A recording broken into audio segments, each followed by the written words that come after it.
Hubo en el tiempo un día, hace muchos, muchos años, en el que un grupo de los primeros homínidos, casi monos, luego de una extenuante jornada de caza, se sentaron junto al fuego a asar sus presas y a lamer sus heridas. A medida que la noche fue cayendo, todos se retiraron a descansar al interior de la caverna en la que vivían, todos menos uno.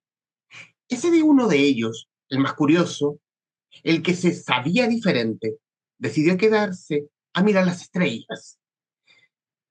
Tiene que haber habido un día en el que eso ocurrió por primera vez. Jamás sabremos cuándo fue, pero tiene que haber habido una primera noche en la que un primer ser pensante y sintiente se sentó a mirar las estrellas sin más objetivo que tratar de entender qué tenía que ver con él y qué tenía que ver él con ellas. Ese fue el día en que nació la realidad. Y esta es un extracto del final del libro, del cual creo yo saca claves del tema del que vamos a hablar hoy, respecto de un muy buen libro acerca de cómo cuestionarnos la realidad.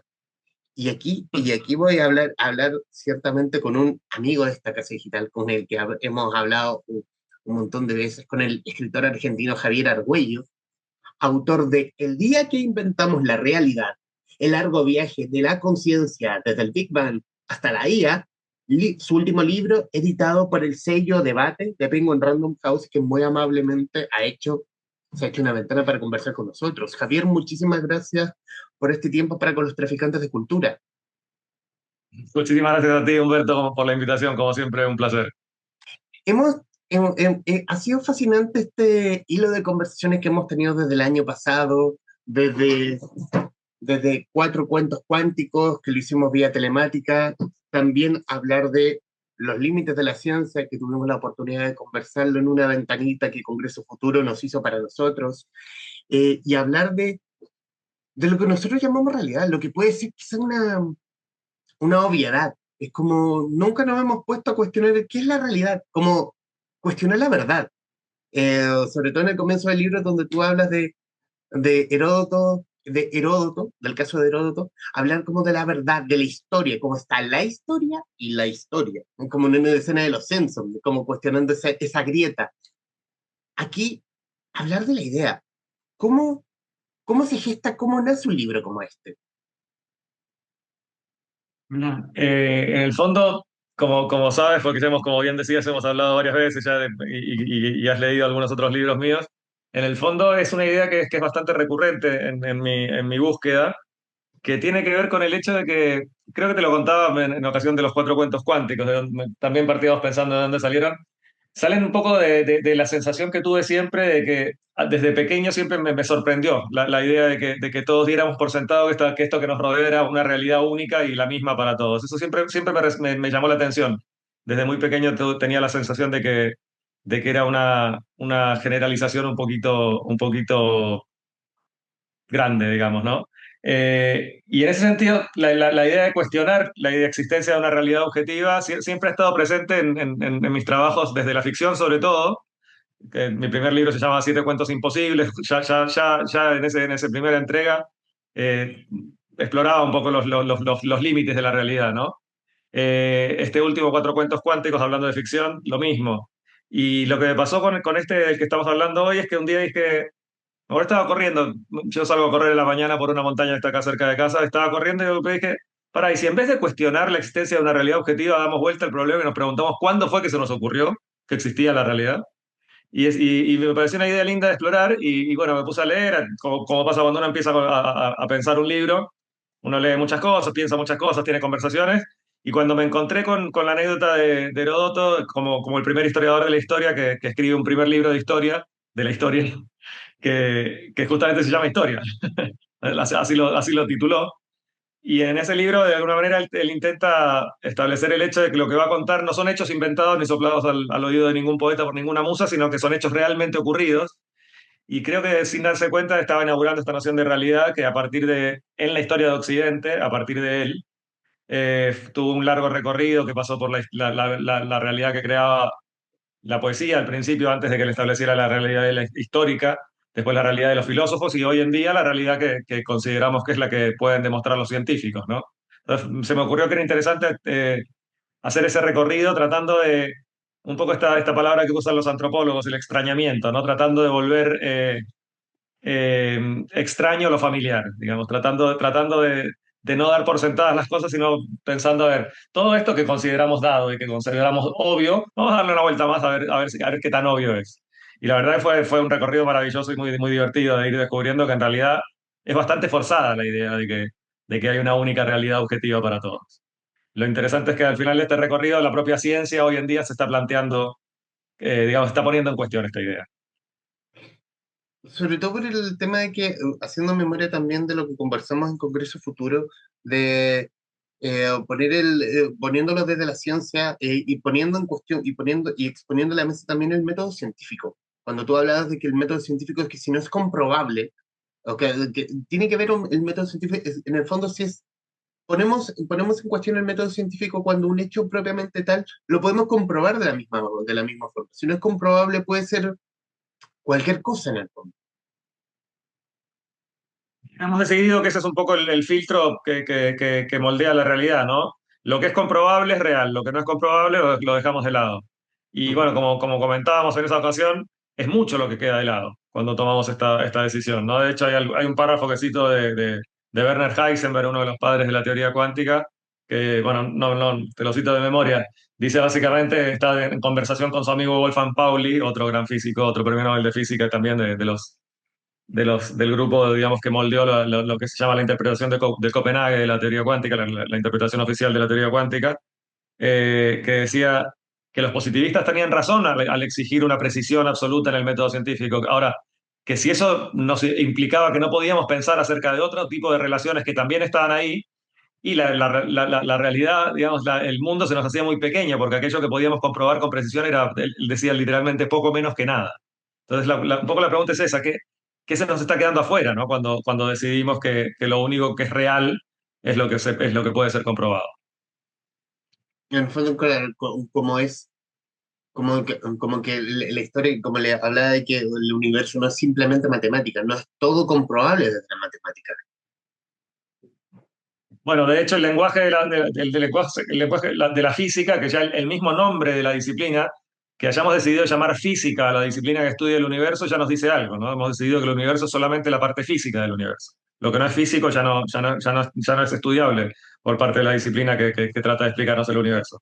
Y el lenguaje de esta disciplina de la física es el lenguaje de la matemática, que como todo lenguaje, tiene limitaciones demostrables dentro de la propia matemática. El teorema de Gödel nos demuestra hasta dónde puede llegar y hasta dónde no puede llegar la matemática, y lo demuestra en números, digamos. Como cualquier lenguaje tiene ciertas limitaciones, y como te decía, lo que intenté explorar a lo largo de este recorrido es primero cómo hemos construido esta idea, cuál es un poco la biografía del concepto de realidad a lo largo de la historia de Occidente, y después un poco esto que te decía, ¿no? ¿Qué se nos está quedando afuera si solamente nos quedamos con esta definición? Quiero irme al camino editorial. ¿Cómo fue la investigación respecto de construir un libro, construir este libro? Mira, ya tengo una edad Ujú. y a esta altura de la vida, la verdad que no son investigaciones puntuales, no es que me puse a investigar para este libro, sino que de alguna manera uno ya ha llevado a cabo un recorrido que empieza a confluir en una búsqueda que, como te decía, va impregnando la mayoría de las entregas puntuales a las que voy accediendo, ¿no? Y en este caso, si bien es cierto que hubo investigaciones puntuales de de cuestiones puntuales, el recorrido general responde a una búsqueda que, como te digo, es antigua. En este caso, uno siempre tiene que dar forma al recorrido, y en este caso, cuando me encontré con esta anécdota de la que hablábamos recién de Heródoto, me pareció que era un buen comienzo, ¿no? Cuando nace la historia como género literario, diferenciando los hechos reales de los hechos inventados. Hasta ese momento a nadie se le había ocurrido. Digamos, la gente iba al teatro en la Grecia preclásica, digamos.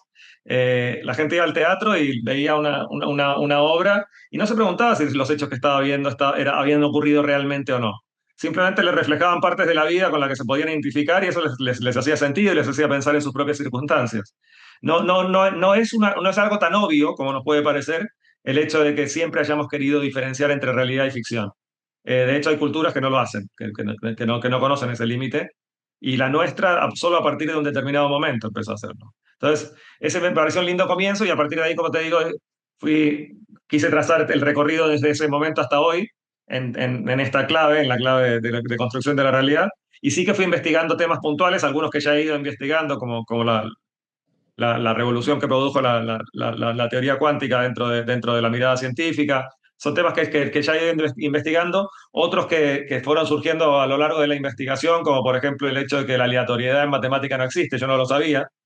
Me encontré con esto y comentándolo con amigos matemáticos me dijeron efectivamente, en matemática hablamos de pseudo aleatoriedad, la aleatoriedad como patrón matemático, digamos, cuando un sistema matemático establece un patrón de aleatoriedad, en el fondo es un patrón y es un patrón reconocible por otro sistema matemático.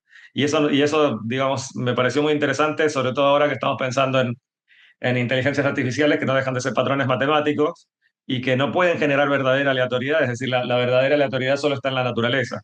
Y eso es algo, por ejemplo, que también se queda fuera de nuestra visión de mundo si nos limitamos simplemente al lenguaje matemático.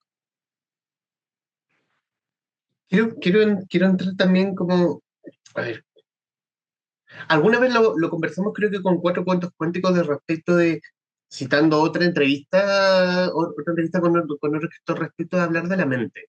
Porque hablar de la mente, sobre todo sí, en estados estrictos de la mente te puede inventar realidades. En una realidad alterada, una realidad que puede ser no la nuestra, como por ejemplo esta conversación puede no ser real. Ah, y termina siendo esa realidad, en el fondo cuestionar lo que es realidad, qué es real para ti, lo que es real para mí, lo que es real para quien va a ver o escuchar esto, qué termina siendo esa realidad al final de cuentas, después de este libro, después de quizás abrirnos a hablar con la IA y que la IA nos diga qué es la realidad o qué es la realidad para la misma IA. La primera palabra que se me viene a la mente es construcción. La realidad es una construcción. En algún momento, hablando de estos temas respecto de la literatura, cuál es el límite en literatura entre realidad y ficción, yo comenté una cosa que finalmente la usé como frase en un trabajo que hice, que es, ¿cuál es el límite entre la realidad y la ficción? Muy sencillo, si tiene sentido, es ficción, porque la realidad no lo tiene. Que quiere decir que cuando otorgamos sentido al entorno, es porque de alguna manera organizamos el entorno para que lo tenga. Y respecto de la mente creando realidad, pues te mencionabas recién, la mente puede crear realidades, la mente solo crea realidades. Digamos, no hay ninguna diferencia entre la que consideramos real y la que puede generar un delirio o un sueño. Eh, bueno, hay ejemplos en el libro al respecto, ¿no? Pero me parece que no es un dilema nuevo tampoco, digamos, esta vieja parábola, digamos, del árbol que cae en el bosque y sin que haya nadie ahí para escucharlo, si produce o no produce ruido. No tiene respuesta. No es que uno pueda decir si produce ruido o no produce ruido. Es una de estas preguntas, digamos, que tan utilizadas en la filosofía y en los misticismos orientales, que no son preguntas que buscan respuestas, sino que simplemente nos hacen pensar acerca del límite, ¿no? Lo cierto es que nunca jamás vamos a saber cómo es la realidad cuando no estamos ahí para ver cómo es la realidad. Eso es un problema, digamos, irresoluble. Jamás vamos.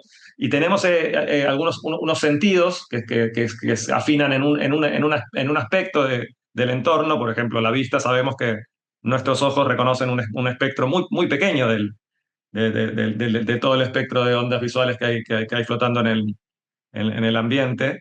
Y a partir de esos sentidos y a partir de cómo la mente como procesador procesa todas esas informaciones, generamos una imagen o un recuerdo. Real, bueno, sí, podemos llamarle real, pero no sé cuál es la distancia que tiene con un sueño, ¿no? Uno de los ejemplos que yo creo que es más claro y quizás extraño para lo quizás estar hablando de inteligencia artificial, de realidad, es que uno de los ejemplos que ocupa es como la mente versus estar viendo una película erótica. Es como, por una razón, uno está consciente que está viendo una película erótica, pero la mente lo ve como su propia realidad. No distingue, la mente no distingue, lo utilizo como ejemplo, justamente. Ujú, La mente, o sea, digamos, yo tengo, si estoy viendo una película erótica, tengo todos los datos de que, no, de que lo que está ocurriendo está del otro lado de una pantalla, que no puedo interactuar con esos actores, sin embargo, mi mente le manda la señal a mi cuerpo de que se prepare para un encuentro sexual.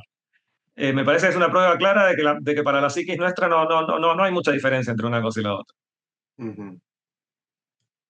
Y en otro punto también hablar de, bueno, esto ya te lo había preguntado, porque hemos pasado como estos últimos libros a hablar como de hablar de ciencia, pero desde desde la ficción, tomarlo desde la ficción, el ensayo, cuando visitaste el acelerador de partículas más grande del mundo. ¿Cómo fue este ejercicio de sentarse a escribir tú, en tu oficio de escritor, hablar de física, pero también ponerlo en un lenguaje que tú lo entiendas, yo lo entienda, quien lo ve lo entienda? O sea, y quizás no entienda de ciencia, pero a la vez maravillarse de esa estética que es la ciencia. Es como hablar de poesía o de música en el fondo. Quizás no lo uno lo entiende, pero se deja llevar por esa estética bella. Es como hablar de ese algo. El enorme esfuerzo en este libro en particular, y fue un gran esfuerzo realmente, quedé muy agotado intelectualmente, fue tratar de, digamos, si uno trata de explicar el concepto de realidad desde la filosofía, es relativamente complejo, pero no demasiado. Si lo trata de explicar desde la ciencia, lo mismo. Si lo trata de explicar desde la historia, lo mismo. El intento de este libro es intentar juntar todas estas visiones para tratar de ver cómo entre todas han construido este concepto. No solo estas que te mencioné, también desde el misticismo occidental y oriental, con lo cual te obliga a ejercicios intelectuales muy fuertes de poder pensarte a ti mismo desde otra cultura y pensar la otra cultura, digamos, en comparación con tus creencias más primarias. El intento de este libro es justamente que no sea una visión parcial desde la filosofía, desde la mística o desde la ciencia, sino tratar de unificar un poco un ejercicio de traducción que para mí fue muy difícil. Sí, fue muy difícil, pero sobre todo muy laborioso. Me requirió mucho de generar como creo que sugerías recién, un lenguaje común en el que se pudiera hablar de todos estos lenguajes, que es como un ejercicio, como por eso hablo, como un ejercicio de traducción, que fue muy laborioso. Y que me parece que es lo que me gustaría entregarle al lector, digamos, que pueda asomarse, porque quizá alguien entiende inteligencia artificial, pero no entiende tanto de historia, o alguien entiende de filosofía, pero no entiende tanto de matemática. Entonces, me parecía que era lindo poder juntar todas estas disciplinas para dar una visión un poquito holística, un poquito global de cómo hemos ido construyendo esta idea de la realidad, porque no es solo matemática, no es solo física, no es solo creencia, no es solo filosofía, es todo esto junto. Entonces, el esfuerzo grande fue intentar juntar todo esto. De alguna Conversamos algunos capítulos con Carlos Fenollosa, eh, académico español experto en ella, que tiene un excelente libro respecto de la singularidad de la inteligencia artificial y tomarlo también con esta idea del crear vida sirviente, o sea, sintiente, perdón, vida sintiente y sirviente, porque en Japón se está haciendo algo parecido con robots acompañantes de personas de la tercera edad, pero que hoy están como ese robot asistido por alguien que está a varios kilómetros alejado del robot, pero ya se está avanzando, no es tan lejana la idea de que ya pueda ser una IA como un ser autónomo que pueda servir como un ser sintiente para acompañarte, viéndole el lado bueno de la IA en todo caso, eh, que pueda ser útil para lo que pueda ser el humano futuro, si es que aún persiste la idea del humano futuro. Bueno, mira, este tema yo creo que siempre que salimos que sale este tema en la conversación, yo tengo una posición bastante clara al respecto y parece que estuviera como un poco en contra, y no es eso. Me parece que, por ejemplo, puede ser tremendamente útil para esto que mencionabas, para acompañar, para ayudar a pensar, uno puede lanzar preguntas a un chat GPT y la respuesta va a ser muy interesante de cómo amplía la búsqueda de uno. Me parece que es una tecnología y que es una herramienta muy interesante. Me parece que es importante tener claro, mira, lo charlaba ayer con una persona que trabaja en el equipo probablemente el más experto, el experto más grande de España en inteligencia artificial, y hablábamos de y ellos están con muchas ganas de ayudar en la tarea de que la gente entienda que una máquina no piensa, no va camino de hacerlo, quizá algún día podría llegar a ocurrir. Bueno, sí, puede ocurrir cualquier cosa, pero a día de hoy y con lo que tenemos entre manos, no, es imposible que una máquina piense, que tenga autonomía, que tenga esa singularidad de la que hablamos, por una razón muy sencilla, y ahí entramos en uno de los temas también complicados del libro. Para que una máquina o cualquier ser o cualquier ente pueda pensar, tiene que tener conciencia. Nosotros no tenemos la menor idea de lo que es la conciencia. Difícilmente podríamos otorgársela a un mecanismo. Entonces, esto hay que tenerlo claro. Me decía esta persona, este experto en inteligencia artificial, me decía, no es que, no es que estamos cerca o lejos de conseguirlo, es que no conocemos ni siquiera el camino que algún día podría llevarnos en esa dirección. Entonces, esto no habla mal de la inteligencia artificial, esto simplemente llama la atención respecto de que tenemos que entender que es una herramienta y que es muy útil para lo que pueda ser útil, pero no otorgarle unas capacidades que no tiene, porque ahí es donde puede empezar a ser complicado. Si nosotros pensamos que puede decidir con algún tipo de criterio, que puede tener una mirada sobre el mundo propia, y podemos pedirle que decida cosas para las que no está capacitada. Y en ese sentido es cuando se puede volver peligrosa. No por como ella para misma, ent- por nosotros, ¿por qué le vamos a atribuir, digamos? como darle un mal sentido, entender su sentido. Digamos, pensamos que puede decidir mejor que nosotros porque, por la diferencia de nosotros, no tiene emociones y por lo tanto puede ser más objetiva. Esta idea de que las emociones son peligrosas es un poco una de las ideas que nos ha llevado a confiar más en la razón instrumental y en la realidad objetiva que en otro tipo de mirada sobre la realidad. Eh, es cierto que puede ser más objetiva en el sentido de que está programada con un lenguaje matemático, pero que tenga algún criterio para tomar decisiones no es cierto. Bueno, el otro día lo hablaba con la directora de un instituto de computación cuántica que tiene su sede aquí en Barcelona. Yo le decía que es importante que la gente entienda que no tiene criterio y ella me decía, no, no, tiene criterio del que la programó. Ujú.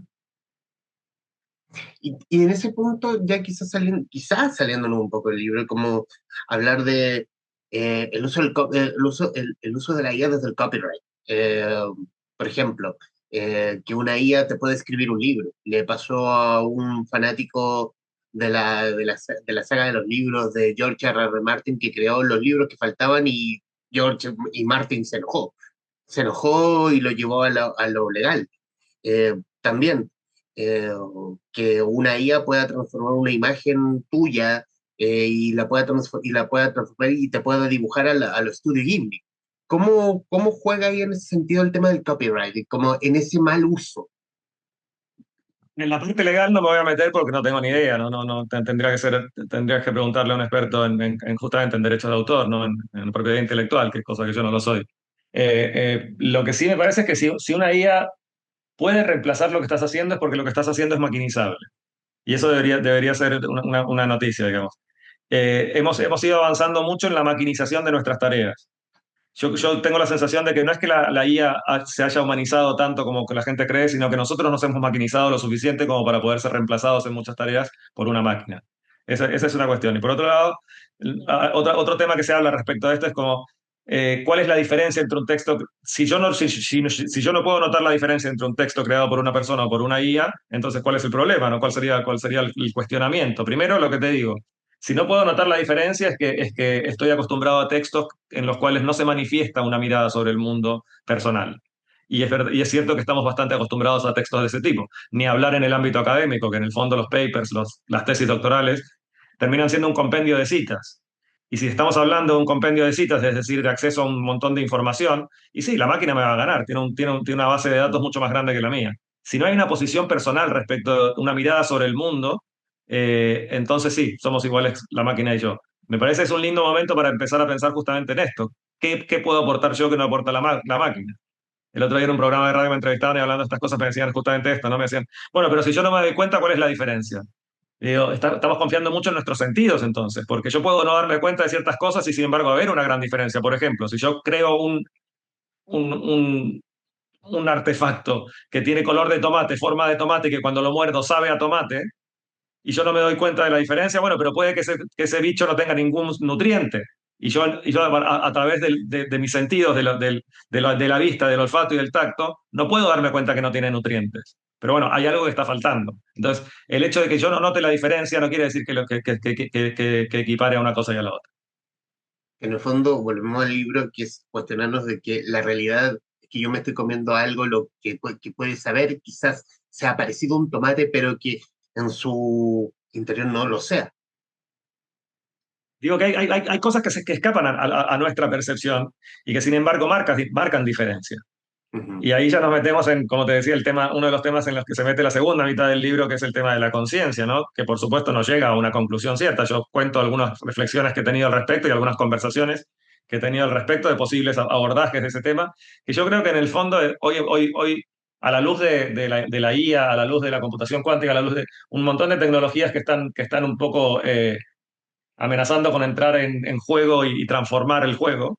Eh, Casi todas las conversaciones que tengo alrededor de estos términos terminan desembocando acá, ¿no? Bueno, pero entonces, ¿qué es la conciencia?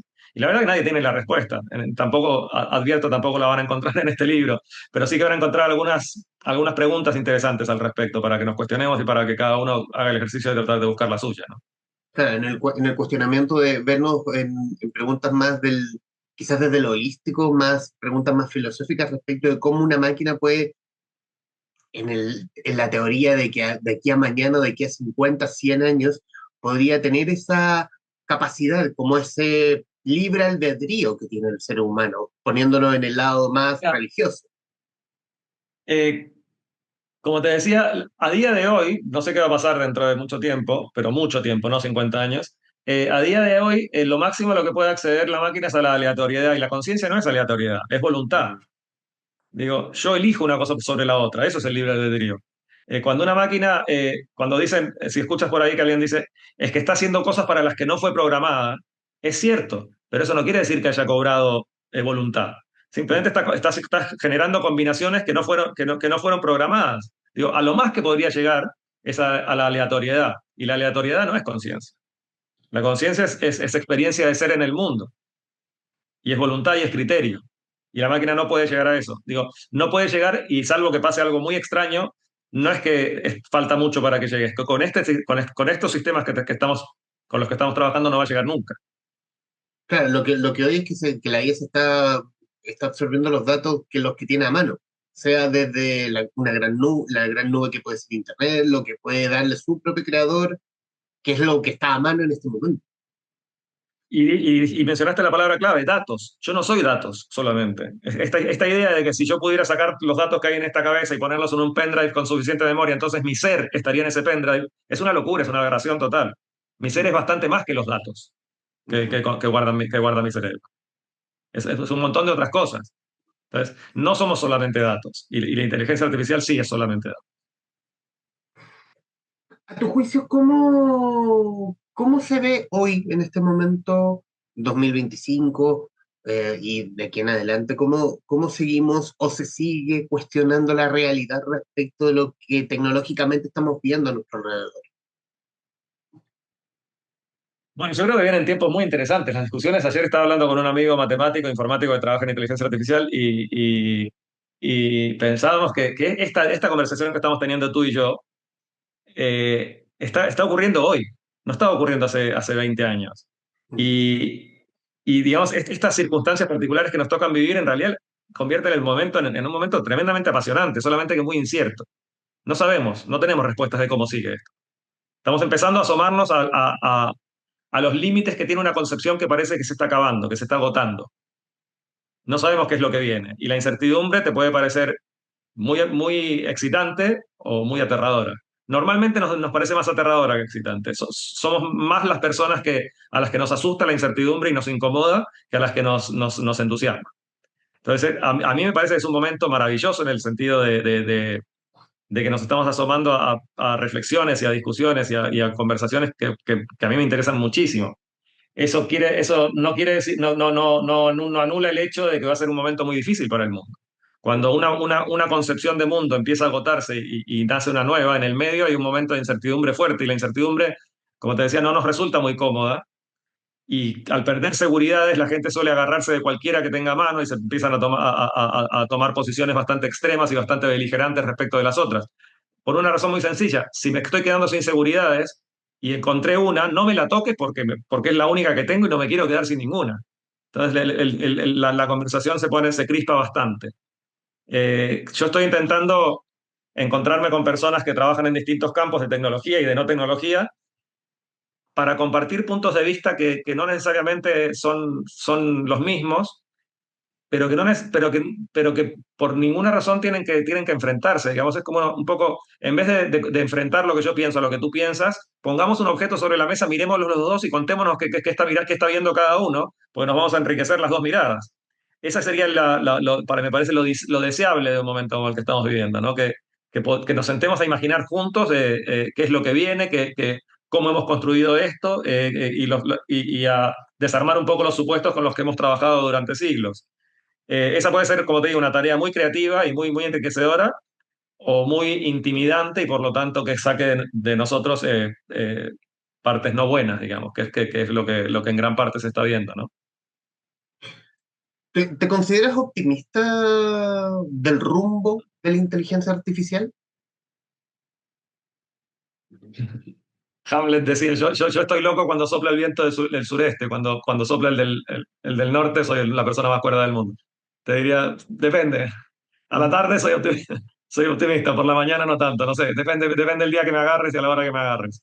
Eh, Me parece que es una enorme oportunidad. Hay muchas señales que parecen decir que no lo estamos tomando por el lado más enriquecedor. Eh, me intriga. Lo que sí te puedo decir es que me parece un momento apasionante, sin desconocer que trae complicaciones grandes.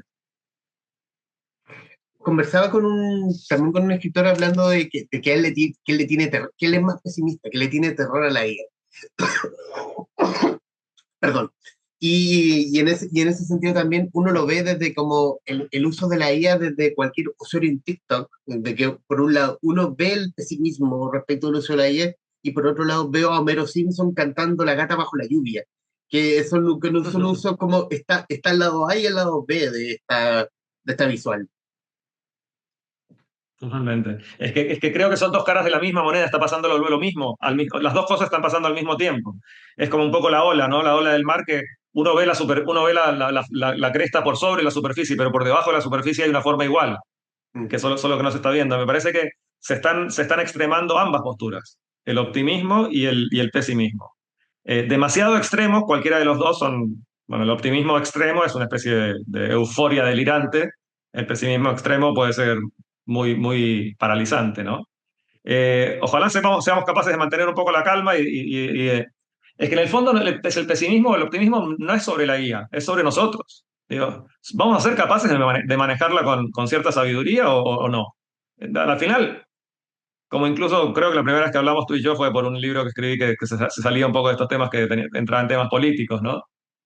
¿Cuál es el sistema correcto? ¿El capitalismo, el socialismo? No importa, el problema seguimos siendo nosotros. Si nosotros lo llevamos bien, cualquiera de los sistemas funciona. Si nosotros no somos capaces de pensar en el bien común, ningún sistema funciona. Entonces digo, ¿la IA es peligrosa? No, el peligro está en nosotros mismos, en qué vamos a hacer con ella.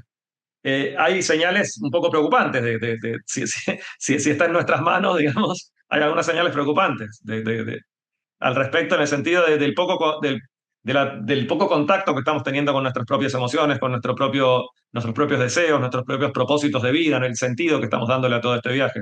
Son conversaciones que no están muy en el tapete. Yo tengo la esperanza de que empiecen a estar. Yo participo de círculos en donde cada vez más están empezando a estar esas conversaciones en el tapete. Y es lo que me da esperanza, que un poco empecemos a pensar en estas cuestiones. El otro día me preguntaban en un programa de radio si pensar en el sentido en un mundo tan complicado no es un poco una cuestión, una frivolidad, ¿no? Y yo le decía, no, no, me decía, ¿la vida necesita el sentido? Digo, la vida por ahí no, la bacteria no. La bacteria está muy tranquila sin sentido, pero la experiencia humana necesita de sentido. Y nos toca ser seres humanos, no bacterias. Por lo tanto, me parece que sí, que debería ser un tema que nos ocupe. Qué curioso que este libro me llevó también a esa conversación de Por ser rojo, que tuvimos hace muchos años. Como hablar de esa grieta política, da lo mismo el país a esta altura. De cómo está por un lado quienes tienen la verdad y los otros que tienen la verdad. Y aquí siempre la historia le escriben los vencedores, que no siempre son los ganadores, pero y que termina prevaleciendo esa verdad por sobre la verdad. Le damos mucha importancia a la respuesta. Sí, sí, creo que tendríamos que ponerle un poquito más de atención a la pregunta. Me parece que, digamos, si estamos teniendo preguntas interesantes y las conversamos, aunque no lleguemos a una respuesta clara, me parece que es un buen ejercicio. Hay una cuestión también de automatismo. Una parte de la noción de realidad que hemos construido tiene que ver con que si yo logro descifrar las leyes de la naturaleza, a partir de ahí ya me puedo ahorrar perfectamente la responsabilidad de en cada situación evaluar cómo tiene que funcionar y qué podría aportar yo para que funcione mejor que peor. Cuando la realidad es objetiva y es exterior a mí, entre otras cosas, me desresponsabiliza de crearla de una manera creativa, de una manera armoniosa. Si eso es algo que está dado y está ahí afuera, no tengo responsabilidad en cómo se está construyendo. Si creo que se construye, entonces empiezo a tener más responsabilidad en la forma que tiene. Me parece que es otra de las cuestiones, otro de los temas en los que no estamos pensando suficientemente y que tendríamos que pensar. No quejarnos de cómo es, pensar cómo la estoy construyendo yo en el día a día. ¿Qué decisiones estoy tomando y qué estoy aportando a la forma de la realidad en una u otra dirección? ¿Qué sensación te deja el libro ya publicado, con circulación, que se está leyendo? Me dijiste antes de comenzar a grabar que ya está en una segunda edición, ya va en camino a una segunda edición. ¿Qué sensación te deja a ti? Eh, a ver, bueno, te iba a decir, cuando uno escribe un libro, por lo menos cuando yo escribo un libro, lo que intento es aportar al mundo algo que me parece que está bueno que esté en el mundo, digamos. Si estoy aportando algo al mundo que genera algo con lo que no estoy muy de acuerdo, no lo haría. Entonces, me gustaría que ayude a abrir esta conversación de la que estamos hablando, ¿no? Me gustaría que ayude a que la gente se pregunte un poco de qué manera estamos construyendo la realidad para ver de qué manera puede incidir en ella. Me encantaría que pase eso. Si se está vendiendo bien, fantástico. Sé sé que no es un bestseller, sé que es poco probable que los temas, mis búsquedas lleguen a un bestseller, pero también uno se puede sorprender. Y sí que me parece que es interesante, digamos, en otro momento hubiera pensado que hubiera sido minúsculo el público de este libro. Que esté teniendo una buena recepción, más allá de que me guste porque soy el autor, me gusta en el sentido de que parece que hay gente que está con ganas de pensar en estas cosas también. Y eso me agrada, digamos. En los minutos que nos quedan de esta conversación, Javier, quiero darte las gracias por tu tiempo para con este podcast. Decir también que este libro es tremendo, y también es, como dice, un aporte al pensamiento. Nos va a enriquecer para poder conversar mañana, 50 años, porque siempre vamos a seguir hablando de la IA, cómo se está comportando la IA, cómo estamos nosotros dándole información a la misma IA, o la forma de poder, eh, aportar a la realidad en la que vivimos, que es conversando, que es, quizás no vamos a llegar a acuerdo, pero es fomentar ese pensamiento crítico respecto de cómo nosotros estamos mirándonos hacia el futuro, desde la tecnología, desde la realidad y nuestra propia realidad también, en un libro claro, en un libro tremendamente entretenido, tremendamente didáctico sobre todo, para poder hablar de qué es para nosotros la realidad, qué es para ti que nos estás viendo, escuchando la realidad, qué es tu realidad, lo que es para mí, lo que es para Javier, lo que es para cualquiera de nosotros. Eh, Javier, bueno, reiterarte las gracias nuevamente, y estos minutos finales son tuyos para que digas lo que gusta respecto del libro, de lo que quieras. No, te agradezco yo a ti, Humberto. Sabes que siempre es un placer y que siempre que me invites estaré encantado de acceder.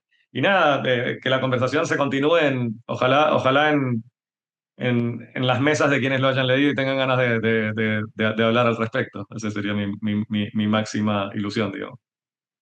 Ahí, ¿qué hay en el futuro, Javier Argüello? ¿Vas a seguir explorando la ciencia o ya en el fondo es explorar otra cosa? ¿Dónde va la curiosidad? ¿Dónde va Mira, la curiosidad del escritor? estoy con varias ideas en la cabeza. Una es una novela que ya tiene varios años y está esperando surgir y no sé cuándo va a ser el momento. Ahora te confieso que me estoy tomando un descanso.